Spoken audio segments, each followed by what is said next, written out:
I grew up here in Dayton. I have 4 kids, 3 right now, and I'm doing the 21st.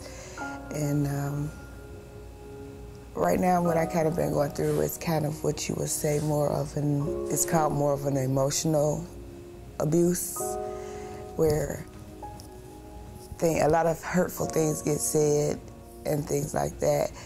But first 2 years was great. He was the perfect sweet guy. I'm not gonna say my kids are a mistake, because my kids ain't a mistake. The only thing that I can kind of say I regret out of that is that he didn't show me his true colors before we started having babies. Because, you know, I didn't know that he was an alcohol abuser. I didn't know that he was the type to disrespect his mother. And I've always learned the way you treat your parents, that's how you would treat the woman in your life.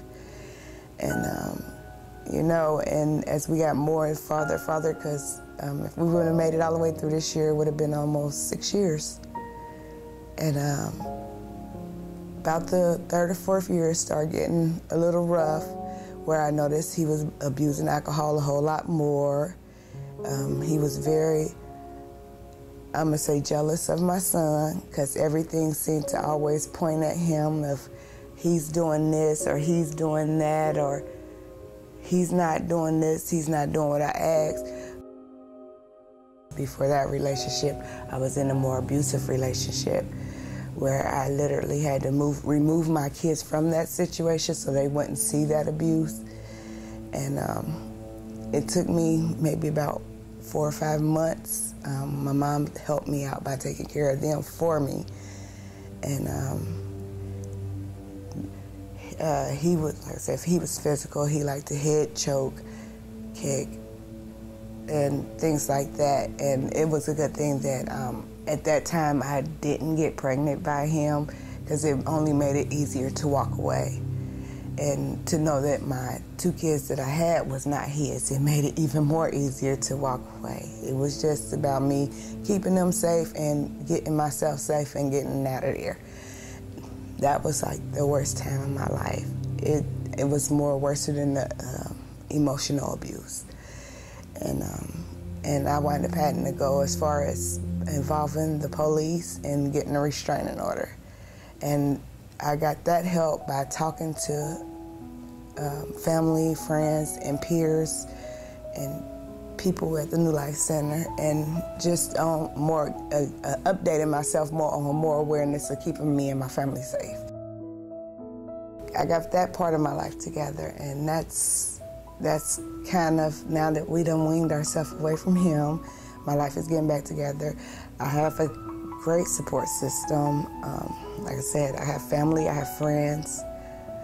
I have people at the New Life Center who just kind of keeps it real with me. And, you know, and it's not about being judgmental, it's just about giving me advice.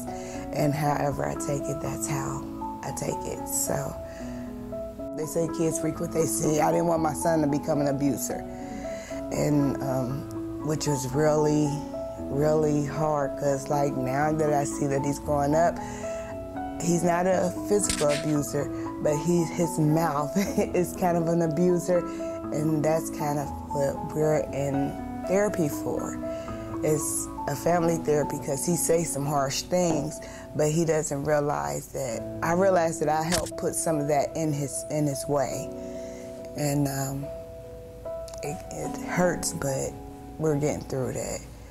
With me being able to talk to people at the Life Center and share some of my insights and some of my things that goes on in my life, and know that it's confidential, I've been able to move past that, which has helped me to get back into actually the Bible. I've made a lot of good life choices here recently. I'm working on my GED. I'm about to start taking STNA classes.